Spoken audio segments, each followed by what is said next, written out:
Magandang araw sa inyo lahat. Ito ulit ang Unicode Mike Padawan, nagbabalik sa ating Tropical Weather Analysis ng araw po ng Linggo hanggang Lunes, Marso 14 hanggang 15, 2021.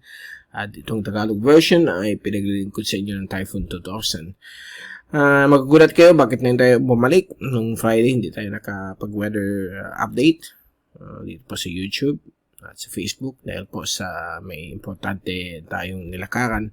But we're back now. Pakibigay sa inyo yung latest until bukas po, Monday. Bukas babalik ulit tayo. Back to our usual MWF Tropical Weather Analysis tuwing walang bagyo. Okay? Pag walang bagyo, ganito ay MWF. So far, medyo clear pa ng Pilipinas. Kaya kung titignan natin yung ating GraphSat, ito po yung GraphSat, valid hanggang Monday.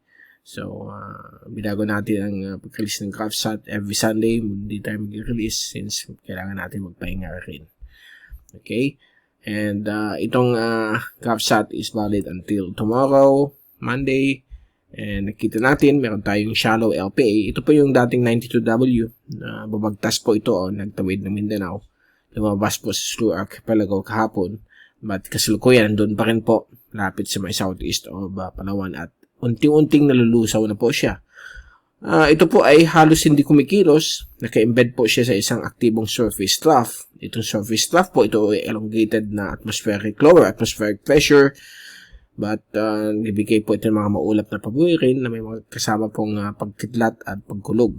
Okay? Lalo na po sa may katimungan bahagi po ng ating bansa. Dito po sa Visayas, Sulu Archipelago, Palawan, Mindanao. At dito naman po sa may Kabikulan, ibang parte po ng Mimaropa, Calabarzon, Tagalog provinces po yan, and Metro Manila. Kasama din po ang silangang bahagi po ng Luzon, ay meron po tayong mahinang amihan. So itong amihan na ito, na mahina, ay magbibigay po ito ng maulap na papawirin na may paminsan-minsan po, may mga dumadaan po mga light showers. But mostly, maulap lang po siya. At dito naman po sa may Batanes at Bubuyong Cove Islands, kasama po ang hilagang bahagi po ng coastal areas ng Ilocos Norte at Cagayan ay magiging mahangin pa rin po dulot po ng hanging amihan. Ito po yung last hura ng amihan bago po ito magpaalam sa katapusan ng Marso. At nakikita po natin although almost clear po ang panahon dito, sunny skies but mahangin at mapanganib po sa mga maliliit sa sasakyan pang dagat.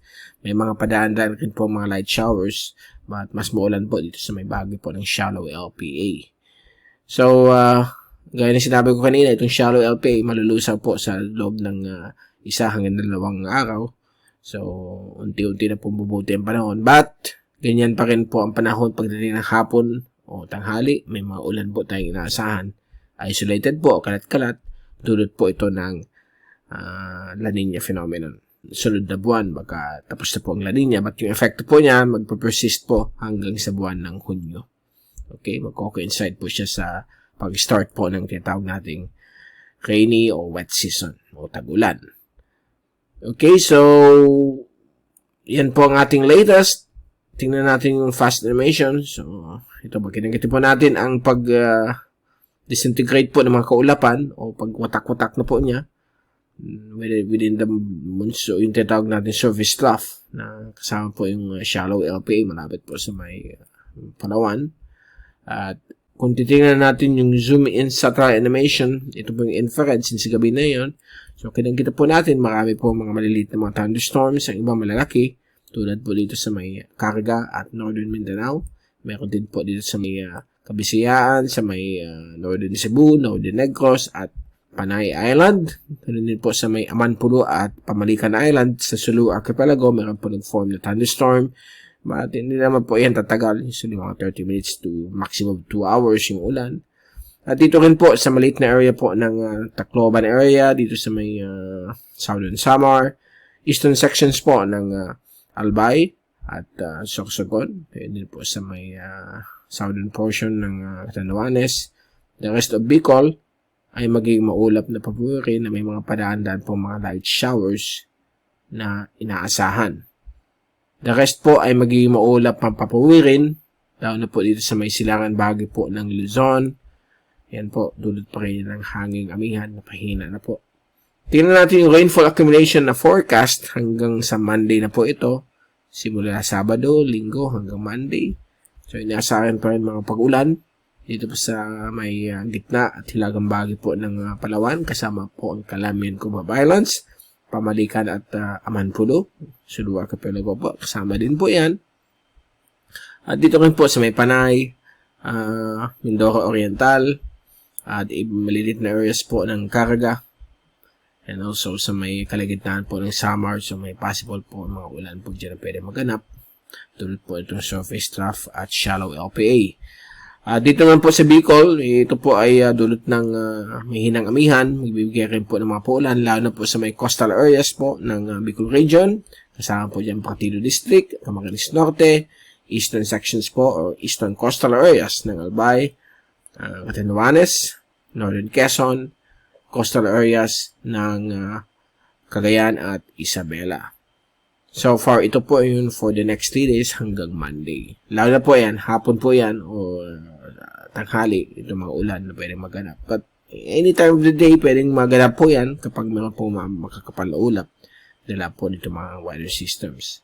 So ito po yung forecast ng hangin at ulan mula sa ECMWF. Yes, European model po yan for the next 2 days hanggang bukas po, Monday, for the seobunde.com.